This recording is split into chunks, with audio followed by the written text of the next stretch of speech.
Typhoon Yagi continues to strengthen as it marches towards the west today on the evening of the 4th of September, 2024. I'm meteorologist Robert Spetta. Let's talk about the storm system and the center of circulation continuing to tighten up over those warm waters of the West Philippine Sea.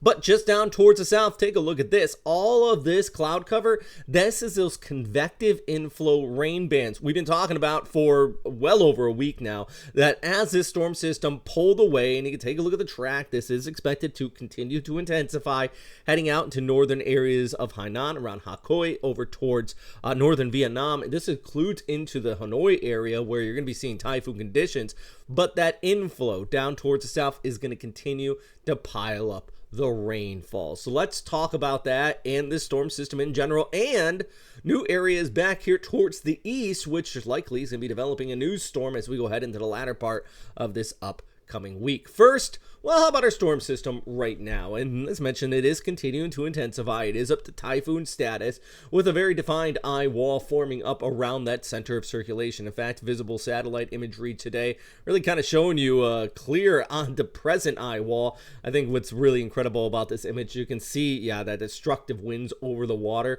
but look down towards the south, just right over Manila, one of those convective bands just kicking on through here. And that's one of the big issues. All right, let's take a look at our forecast though as it moves towards the west right now. Winds of 140 kilometers per hour, expecting it to intensify up to about 185, nearly 200 kilometers per hour before moving right over Hakoy there in northern Hainan, staying south of Hong Kong. But Hong Kong could be looking at some pretty decent rain bands kicking on by as it passes through. But I think one of the biggest impacts is after it moves over the Gulf of Bohai into the Mekong Delta, just around Hanoi. Heavy rainfall, flooding rains for sure, especially once you get the mountains. We've got this coastal plain here. You get a few kilometers inland, you hit the mountains. That's where you're going to be seeing the heaviest threat of some flooding here, and this includes into Hanoi. But even that threat of storm surge in that right front quadrant, especially in those low-lying delta areas as this comes on shore. So multifaceted impacts into northern Vietnam as we go ahead through the end of the week. So we're talking more so Friday into Saturday before by Sunday it does start to clear out. Now, the further west the storm does go, the less of that inflow. And you can see this with the rain bands. Look at this by Saturday and the Sunday. See how the wind barbs are moving more south than north? So that is going to back off those rain totals along the west coast of the Philippines. But until that happens, still some areas, especially along coastal Luzon, but this could be even to the Manila area, could see an additional 100 to 200 millimeters of precipitation. So naturally a flood threat in our forecast here. For our friends in the Vietnam, of course, the flood threat is an issue, but also we're going to be looking at those strong winds to storm surge and even tornadic. I mean, we already had several reports of tornadoes, these rain bands as they kick on through, and the tornado threat even still possible within the rain bands down here towards the south too. So very impressive storm system when you're looking at the broader picture on satellite. That's just controlling the atmosphere out here and also controlling the potential for a new storm further towards the east. So let's talk about that as our typhoon moves towards the west. We got a new monsoonal low kind of picking up here just towards the north and west of Guam. See that right in there?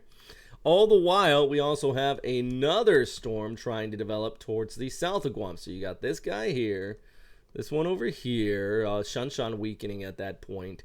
These two, though, there's some questions on what exactly could be taking place here.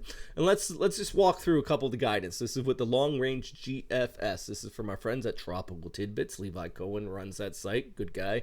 Watching our first storm, the GFS yesterday was showing something a lot more powerful. Now it looks like too much shear kind of backing off on it. High pressure ridge over Japan, not giving it much time to develop.